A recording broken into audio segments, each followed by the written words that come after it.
Okay, so here we are in OpticStudio, and what we have right here is a large mirror segment similar to the JWST that we're going to test out with some of the star information.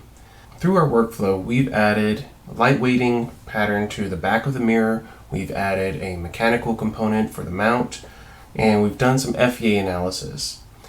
So at this point, I want to bring in that FEA data and see how the performance has changed. Here at the bottom, you can see I have some analyses ready, such as a spot diagram and wavefront map, and I also have the surface sag ready. So let's go ahead and click the Star tab.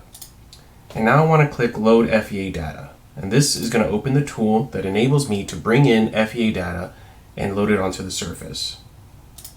Click Load, go to the large mirror segment, and let's take a look at the cup up configuration for a gravity test for the front surface. Click OK. And now I need to assign it to the front surface of the mirror. Okay, so we can see that the FEA data points show up and the surface is highlighted. However, there is a bit of a gap. So I'm going to go ahead and change from global coordinate systems to local because the FEA data set was actually saved with the local coordinate system. And now we can see we're right on top of the surface. When that's ready, I'll click OK.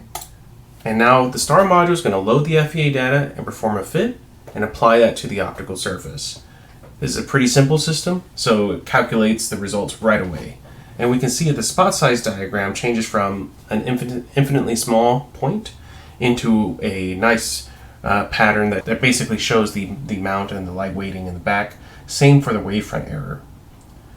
The surface sag, though, is a little bit harder to see. However, we have added some tools in order to remove the base sag, which I'll do now, and that will allow us to see the pattern there as well. So what we're seeing is this print through of the mount and the light weighting that goes through and changes the shape of the lens due to the FEA data. So this is the type of insight that's available using the STAR module, and as you can see, it's relatively easy to do. Now let's go ahead and look at some of the other tools that STAR has. We've already loaded the data and we did an automatic fit, but let's go ahead and check out the fit assessment and see if we can make it a little bit better. So the fit assessment shows the difference. Essentially, we're looking at what the fitted data is minus the original FEA data, and that would be our difference. So a perfect fit of the data would be a difference of 0. In this case, we're pretty close, but we're not exactly there. So I'm going to go ahead and change some of the fit parameters to 4, and I'm going to keep an eye on the RMS and peak to valley fit error. When I click apply, I can see that the fit error went down and that the overall fit difference also got even smaller. So, we already had a pretty good fit initially, and now I can say that we're even better. The other things I can check is removing rigid body motions. So when we're doing a fit with the STAR module, we'll load the FEA data, calculate these rigid body motions, and remove them before we calculate the fit. And after we're done, we add them back. Now the reason we do this is because rigid body motions can contribute in a lot of cases to sources of error. Usually it's good practice to just remove them before performing the fit. However, in some cases when there is a low amount of rigid body motion, removing them can actually introduce noise. So I'm going to go ahead and test it by changing do not remove and click apply. And again, I'm looking at the difference and the RMS fit and peak to valley error. And so in this case, I don't really see a huge change. It doesn't really affect the difference here, but it is something that when you're doing different applications, it might be important to take a look at. So I've changed some things here. I'm going to click OK and have the system refit and look at the results. They're going to be quite small because we didn't see a whole lot of change there. Let's take a look at the structural data summary. This is a summary that just keeps in mind the different FEA data sets that are applied into the system, and it lets you turn the effects on and off. So you can just click this checkbox and everything goes back to normal. We also have tools buttons to turn them on and off here at the top in case when we have larger amounts of data sets. And then finally over here we have the system viewer, and this shows the deformation magnitude on top of the optical surface in the system with the deformation magnitude as well. So this was a pretty simple mirror system. I'm next going to go to a beam steering prism. Let's take a look. Okay, so with this beam steering prism, let's take a look at what it looks like. It's a relatively simple system, but it's a bit more complex than a single surface. We have a laser that goes into a lens, is reflected off a mirror into a pair of wedges, and these wedges control the beam's position based on their rotation. So we have this system here, and now I want to add some FEA data into this system. And what's going to be interesting about this one is that we're not only going to add structural information, we'll also add thermal data as well. So I'll go ahead and click STAR and load FEA data. I'm going to open up this file here, and I'm going to select all of these different data sets. And what we're looking at here is actually the text files that come from the FEA package. So if I open one up,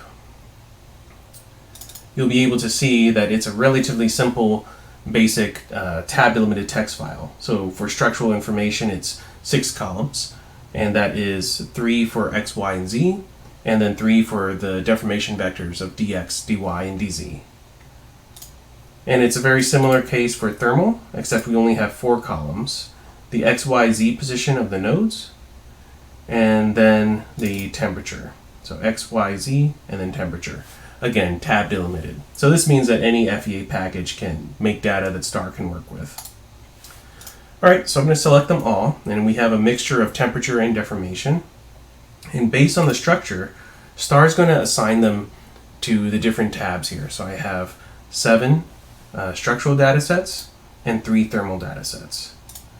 So what I'm going to do now is assign the different FEA data sets to their correct surfaces based on the name, and you'll start to see them appear.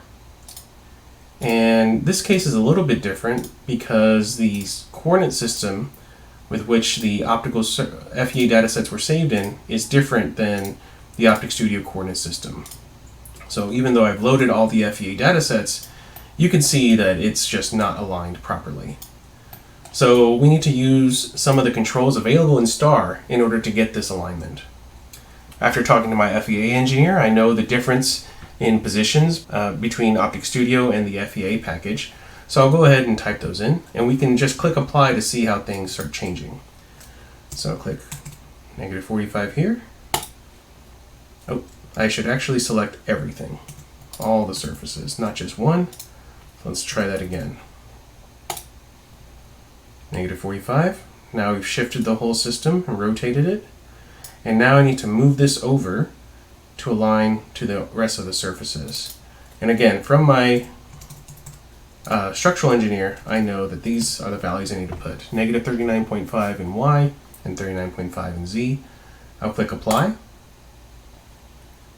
And now I can see right away that I am now aligned properly with the optical surfaces. And this is really nice because normally I would have to go back to my FEA engineer, describe the problem, we'd have to work out what exactly went wrong, and they would have to re-export the data in the correct coordinate system so I can get it to align properly to the optical surfaces. But here with the STAR tools, I'm able to do this on my own, and I can tell right away with the visualization that I'm aligned to the optical surfaces. Well, let's take a look at the thermal data. We're going to have to do the same thing here. Let's start by loading the FEA data. And then let's do 12. And oh, there it is. It's located out there. Okay, we're going to do the same. I'm going to select all and use the same coordinates that I was provided by my structural engineer. Click apply. And everything looks aligned.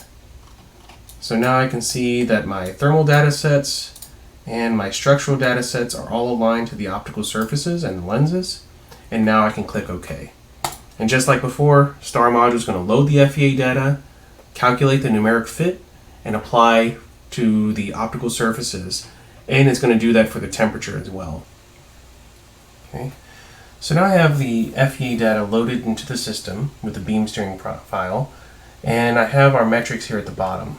Right now I have the thermal data sets turned on, so we're only looking at the effects from the thermal gradients. I'm going to make this one a little bit larger, and we can see that our spot size diagram The RMS radius is at 1.688. The surface sag, and then our wavefront is there as well. I want to now see what happens when I add the structural data sets. So what I'm doing now is looking at the effects from both structural and thermal data at the same time, just with this click of a button.